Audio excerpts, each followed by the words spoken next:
I must admit, your style is foreign to my kingdom, but is impressive. That's right. There you go. Let me hear you say, hey, ho. Hey, ho! No, don't do that. That's his mother. Oh, don't you say it. No, not to his mother. And General Izzy would love nothing more than to take over Zamunda. Raise it higher.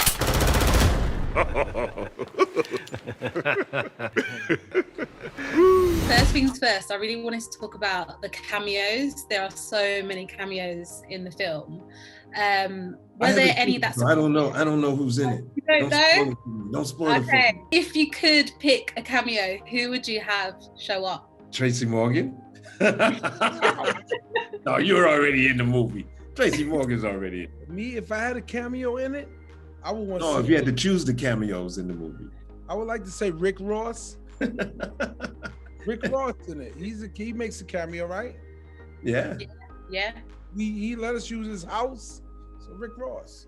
I don't know. I guess I would have to say somebody like Betty White. Can you imagine Betty White being in this movie? Why would you say Betty White?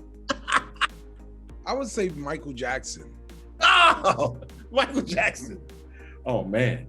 That might be hard. Yeah, Michael Jackson would have been in the barbershop.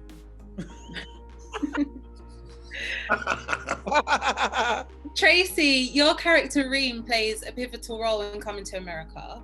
Did you have much input into his lines and the movie story? Well, I had some input, but the writing was so good I didn't really have to do much. But to find the character which was inside of me.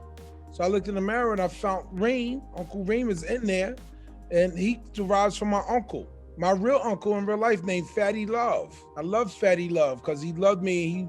He taught me a lot. He's my guardian under his tutelage. And I did the same thing. I brought that to my nephew in the movie. Okay. Never forget where you come from. The lessons my real life uncle taught me is what I taught my nephew.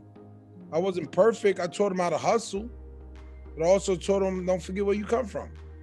Because in Zamunda, they tried to make my nephew into something he wasn't. He should have come over to me.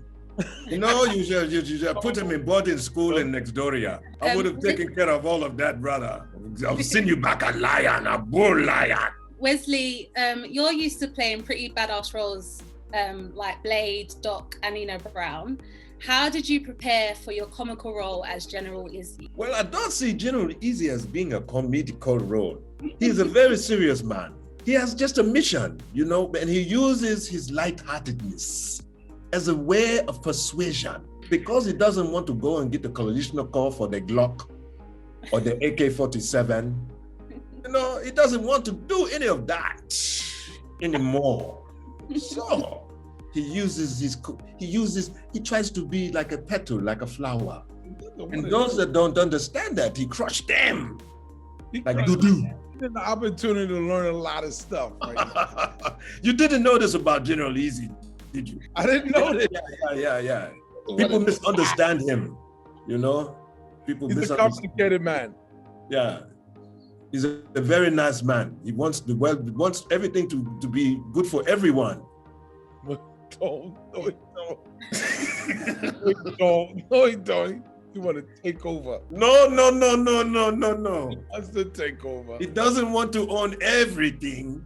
He just wants to nationalize it, put his name on it so he can recognize, who was the great mind that put it all together. That's not too much to ask for. People, they always demand, so entitlement.